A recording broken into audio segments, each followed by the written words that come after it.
Halo semuanya, Assalamualaikum warahmatullahi wabarakatuh. Salam sejahtera bagi kita semuanya. Berjumpa lagi dengan saya Haris, tentunya masih di channel YouTube Ahmad Haris Effendi. Siap-siap Bapak Ibu, keluarga penerima manfaat dari program Keluarga Harapan ataupun Sembako atau BPNT.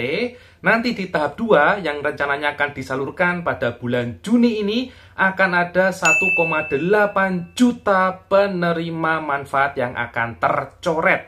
Kira-kira siapa yang akan tercoret? Apakah Anda ataukah tetangga Anda?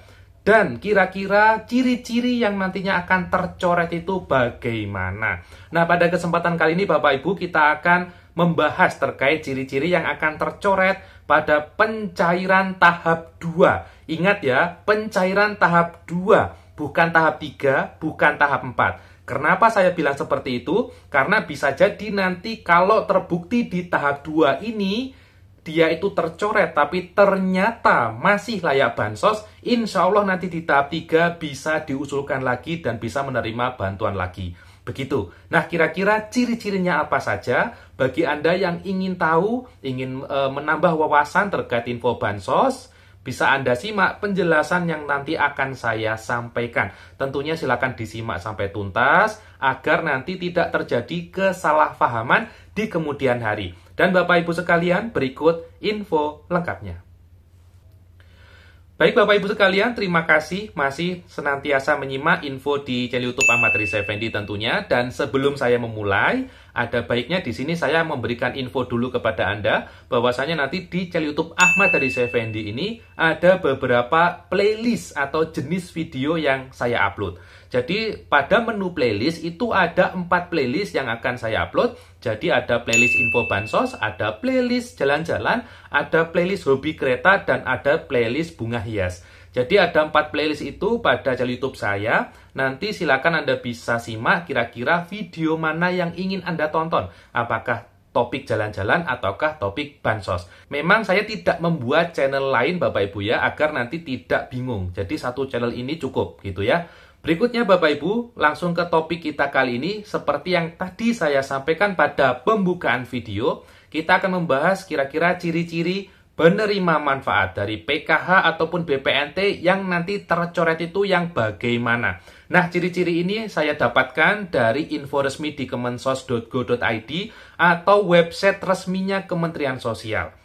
Sebelum itu, agar nanti Anda tidak salah paham, silakan disimak dulu. Sebelumnya akan saya kasih info bahwasanya penerima PKH itu jumlahnya 10 juta. Ingat ya, jumlahnya 10 juta. Penerima sembako atau BPNT itu jumlahnya 18 juta. PKH 10 juta, sembako 18 juta. Yang akan tercoret nanti yaitu totalnya 1,8 juta dari penerima PKH ataupun sembako ini. Jadi 1,8 juta. Jadi tidak semua tercoret dan insya Allah tidak banyak yang tercoret. Yang tercoret ini Bapak Ibu, ciri-cirinya akan langsung saja. Jadi berdasarkan info yang sudah diupload tanggal 28 Mei tahun 2025 di website kemensos.go.id ya. Menurut Gus Ipul, sesuai arahan dari Bapak Presiden Prabowo Subianto, penyaluran kali ini atau tahap 2 itu akan menggunakan patokan data Tunggal Sosial dan Ekonomi Nasional atau DTSEN. Penggunaan DTSEN ini memungkinkan penyasaran bantuan yang lebih tepat sasaran. Karena lebih tepat sasaran ini kan memang harapan kita semua, banyak yang berharap bahwasanya bansos itu lebih tepat sasaran. Yang sudah mampu harus dicoret. Yang belum mendapat, insya Allah harus bisa mendapat. Begitu ya. Jadi, dari hasil pemutakhiran data tersebut, ya terbaru maksudnya, sebanyak 1,8 juta KPM, keluarga penerima manfaat, dinilai tidak layak menerima bantuan. Nah, ini ciri-cirinya. Yang tidak layak itu bagaimana? Yaitu mereka sebagian kita temukan berada di desil 6, itu kata Menteri ya. Artinya yang tidak layak itu adalah ciri-cirinya dia itu masuk ke desil 6 ke atas. 6 ke atas itu ya artinya sudah sejahtera atau sudah mampu ya. Di situ sudah jelaskan artinya kondisi ekonominya sudah membaik dan lebih mandiri. Jadi tidak lagi masuk kelompok desil 1, 2, ataupun 3. Jadi kalau 1 itu artinya miskin ekstrim ya, 2 itu artinya miskin ya, yang ketiga itu adalah rentan miskin gitu ya. Jadi yang disampaikan ciri-cirinya yaitu adalah yang kondisi ekonominya itu sudah membaik dan lebih mandiri. Gitu ya. Jadi penerima-penerima bansos itu ternyata setelah adanya pemadanan data dari data statistik atau BPS, Badan Pusat Statistik, dengan data-data pada data bansos, dan juga dipadukan dengan data lain dari data kependidikan dan data-data hasil sensus-sensus lain seperti sensus Reksosek, ya, sensus ekonomi, sensus penduduk, sensus pertanian, dan sebagainya, dijadikan satu plek gitu ya. Nanti nomor induk kependudukan Anda atau NIK itu akan mendeteksi Anda itu punya apa saja. Oh, ini sudah punya tanah luas. Oh, ini sudah keterima PNS gitu ya. Oh, ini ada keluarganya yang sudah keterima P3K. Oh, ini ada keluarganya yang penghasilannya lebih dari 4 juta. Oh, ini ada yang punya aset sepeda motor 5, 4, atau berapa dan sebagainya ya. Nah, dari data-data itu Bapak Ibu, dari data nomor induk kependudukan itu akan tercatat. Nah, dari situlah terbukti siapa-siapa saja yang tidak layak menerima bansos. Makanya ada 1,8 juta data penerima yang dianggap sudah sejahtera atau sudah mampu, nantinya akan tidak cair di tahap 2. Ya, siap-siap saja bagi penerima manfaat kalau memang sudah mampu atau sejahtera, ya harus menerima Bapak Ibu. Karena memang dari awal adanya bansos itu ditekankan, kala itu mungkin Anda lupa ya, kalau bansos itu nanti sifatnya sementara. Jadi bansos itu sementara. Kalau memang tidak layak, ya harus selesai bansosnya. Dan juga ini juga harapan dari banyak masyarakat Indonesia yang berharap bahwasannya bansos itu diharapkan lebih tepat sasaran. Banyak yang protes ke pemerintah, oh ini miskin tapi belum dapat bansos, oh itu yang dapat bansos tapi kok sudah kaya, dan sebagainya. Jadi nanti kalau memang ternyata Anda tercoret dari bansos dan secara ekonomi sudah sejahtera atau sudah mampu, ya harus menerima. Karena bansos itu bukan gajian bulanan Bapak Ibu. Itu hanya sifatnya sementara dan sifatnya hanya bantuan atau bonus. Ya, begitu ya. Tapi, nah ini ada tapinya.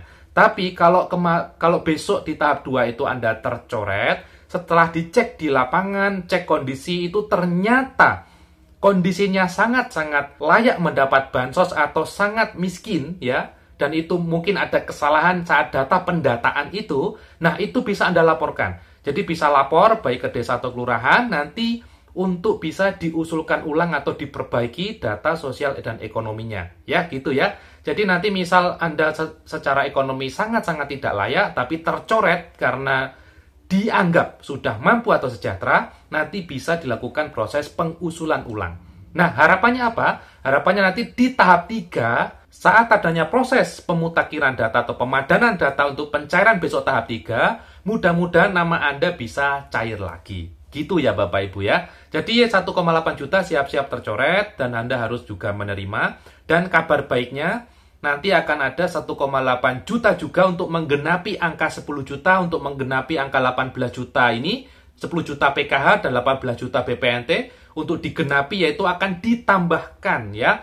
Data baru kan sudah dihapus 1,8, ditambah 1,8 artinya digenapi.